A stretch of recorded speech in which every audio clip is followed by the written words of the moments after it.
नमस्कार दोस्तों, मैं राघवेंद्र सोलंकी तक्षशिला बुंदेलखंड में एक बार फिर आपका स्वागत करता हूं। आज अपना प्रमुख टॉपिक है आज का अपना कौन सा, मुहावरे एवं लोकोक्तियां। ठीक है, लोकोक्तियां यहाँ से जरूर क्वेश्चन पूछे जाते हैं, बार बार पूछे जाते हैं और कंफ्यूज करने वाले पूछे जाते हैं। चारों ऑप्शन इनमें एक से लगते हैं जब पेपर परीक्षा में पूछे जाते हैं। तो आज इनको आराम से पढ़ेंगे, कौन से मुहावरे का कैसा अर्थ होता है, कैसे इनको याद कर सकते हैं जल्दी। ठीक है, तो जो हमारे चैनल पर पहली बार आए हैं वे हमारे चैनल को सब्सक्राइब जरूर कर लें और अपने मित्रों को शेयर कर दें। ठीक है, लाइक करें, इससे उत्साह बना रहता है वीडियो बनाने के लिए। तो आगे चलते हैं। इसमें है आपके मुहावरे एवं लोकोक्तियाँ। सबसे पहले है सावन हरे ना भादों सूखे। आपने देखा हुआ है सावन, ये आपके चैत महीना है, सावन भादों चैत, ऐसे आपके जो हिंदी हिंदी वाले जो महीने होते हैं उन पे है। तो सावन क्या होता है, सावन में पानी बरसता है, अपना जून अगस्त के आसपास पड़ता है। और भादों सूखे, मतलब भादों में ज़्यादा सूखा रहता है। तो इसमें क्या कहा गया, ना सावन हरे ना भादों सूखे, मतलब एक समान व्यक्ति, ना कभी इसके पास ज़्यादा पैसा आता है, ना कभी ज़्यादा कम रहता है, मतलब सदाबहार चलता है इसका जीवन। अगर सवेरे चाय पिया फिर नाश्ता करेगा फिर मतलब एक सा रहता है, ज़्यादा पनीर मंदिर कभी दाल, तो मतलब एक सा चलता रहता है इसकी जीवन। इसके बाद है लश्कर में ऊँट बदनाम।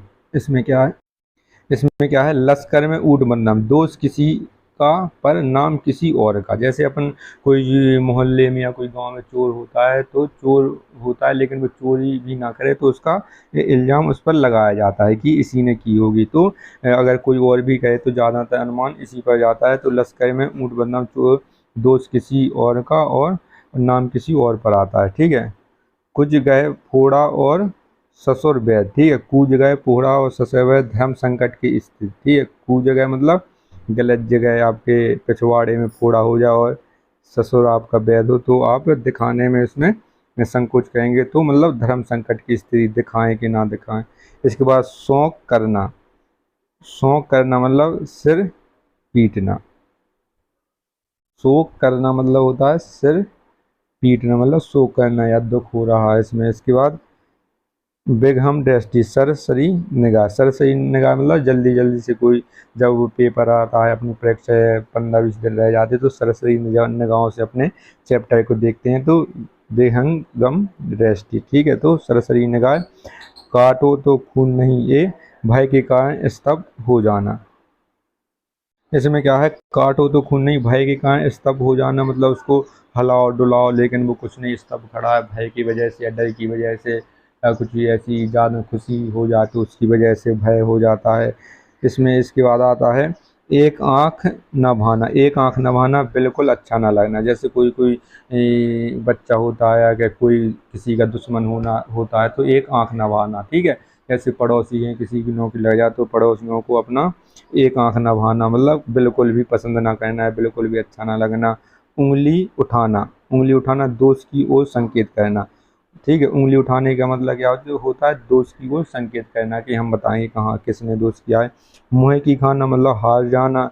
डर डपोर संख, बेसिर पैर की बातें करना। ठीक है, डपोर संख होता है जो कुछ बातों का निष्कर्ष नहीं होता, कुछ उसको तो बस बक बक करने से मतलब होता है, तो उसका ये मतलब होता है। ठीक है, ये ज़्यादा डपोर संख, कुछ की यहाँ की कुछ वहाँ की, अपनी अपनी बड़वाई करना। बैल बैल ना कूदे कूदे तंगी, स्वामी के बल पर सेवक का साहस। ठीक है, बैल ना कूदे कूदे तंगी, तो इसमें क्या है, बैल तो कूदे नहीं लेकिन कूदे तंगी, जो उसका सहयोगी होता है, स्वामी के बल पर सेवक का साहस। ठीक है, स्वामी कुछ बोलता नहीं, सेवक लड़ जाता चाहे किसी से सेवक की दम पर, क्योंकि सेवक जो उसका स्वामी है वो ताकतवर है। इसके बाद जबान पर लगाम ना होना, अनावश्यक रूप से स्पष्टवादी होना, मतलब जबान पर लगाम ना होना मतलब कुछ भी कह देना किसी के सामने, जो मुँह पे आए वो कह देना। आँख का पानी ढल जाना, निरजल हो जाना। ठीक है, निर्जल हो जाना, आँख का पानी ढल जाना। थाली का बैगन सिद्धांतहीन व्यक्ति, जैसे एक थाली में बैगन रख दो तो वो आपका चारों कोनों में आपकी पूरी गोल गोल थाली में धड़केगा, तो इसकी कोई सिद्धांत नहीं होता, इसका कोई उद्देश्य नहीं होता, ये टहलता रहता है सब जगह, तो सिद्धांतहीन व्यक्ति। इसके बाद तलवार की धार पर चलना, कठिन कार्य करना। तलवार की धार पर चलना, कई बार इसमें सही करने के लिए आता है तलवार की नोक पर चलना या तलवार की धार पर चलना। तो इसका होता है तलवार की धार पर चलना, तो कठिन कार्य करना। चूहे के चाम से नगाड़े नहीं मरे जाते, सीमित संसाधनों से बड़े काम नहीं किए जाते। क्या?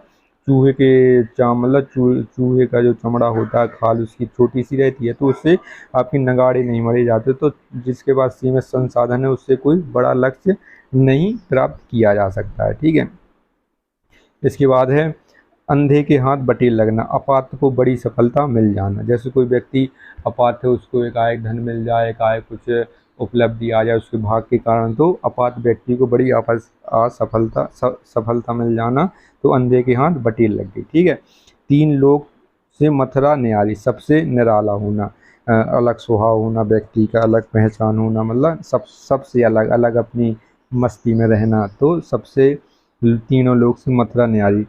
कट जाना, आंखें चुराना, मतलब कट जाना तो आंखें चुराना, मतलब ये तो कट गए हमारे। आँख कनौजिया, 8 कनौजिया 9 चूल्हे, 8 कनौजिया 9 चूल्हे, अलगाव की स्थिति, अलगाव मतलब विद्रोह।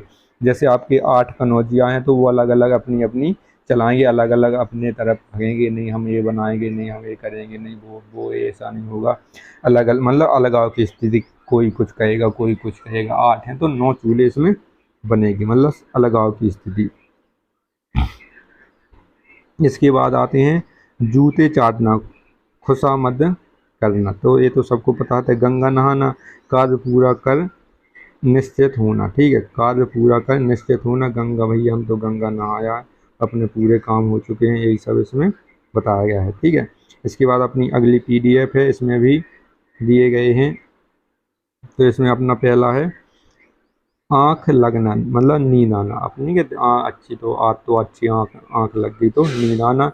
नीम हकीम खतरे जान, अल्प ज्ञान हानिकारक होता है। एक इम्पोर्टेंट है, कई बार पूछा गया, नीम हकीम खतरे जान, अल्प ज्ञान हानिकारक होता है। ठीक है, बांझ क्या जाने प्रसव की पीड़ा, जिस पर बीतती है वही जानता है, जिस पर बीतती है वही जानता है, बांझ क्या जाने प्रसव की पीड़ा। कान का कच्चा होना, सुनी सुनाई बातों पर विश्वास करना। ठीक है, जैसे कोई कहीं देश का राजा है, अगर उसका वो कान का कच्चा है, सबकी बातों सुनी सुनाई बातों पर विश्वास करता है, तो उसका शासन सही से नहीं चलेगा।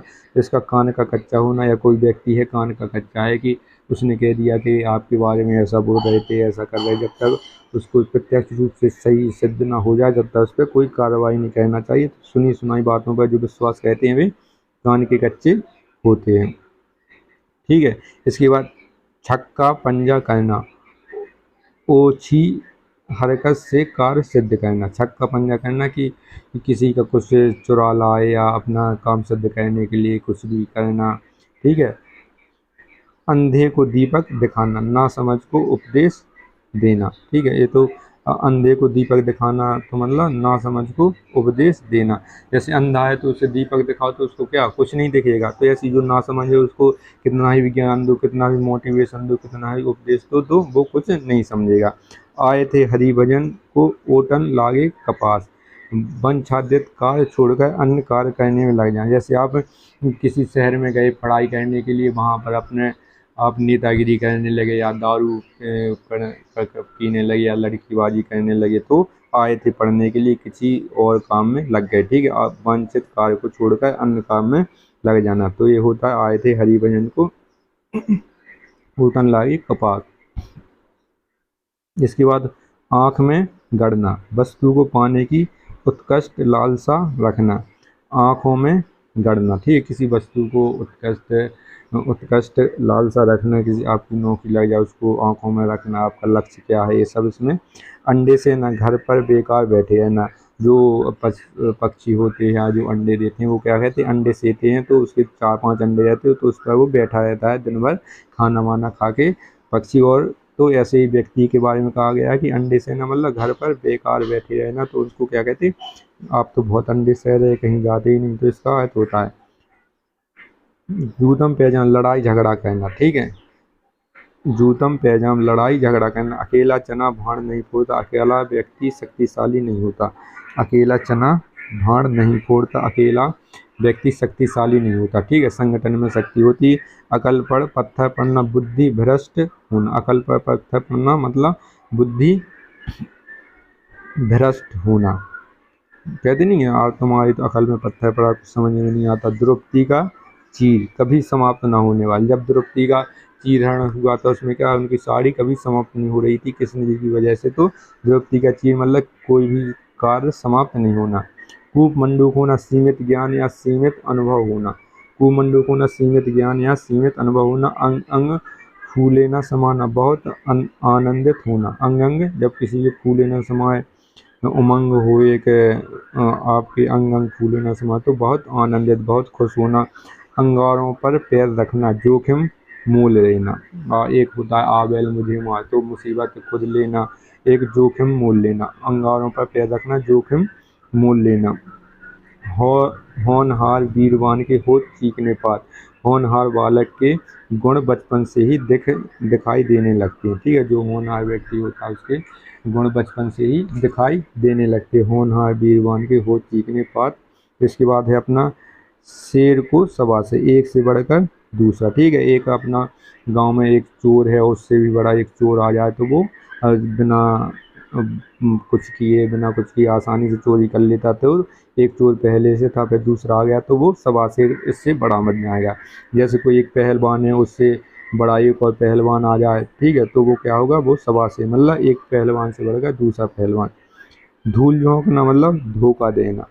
धूल देखना नहीं, कोई बाहर शहर में पढ़ने गया और अपनी वहाँ पर पढ़ाई सही से नहीं कर रहा है, लौंडियाबाजी कर रहा है, अन्य कोई कर रहा है, दारू पी रहा है, तो अपनी माता पिता की आंखों में धूल झोंक रहा है। ठीक है, तो इसको क्या कहते हैं, धोखा देना। तो यह आज अपना प्रमुख टॉपिक था मुहावरे। आपके कम से 40 से 45 के आसपास मुहावरे हैं यहीं, और एक वीडियो बना देंगे तो आपके 100-150 हो जाएंगे। तो ऐसे ही वीडियो देखने के लिए हमारे चैनल को लाइक करें, शेयर करें, सब्सक्राइब करें। जय हिंद दोस्तों।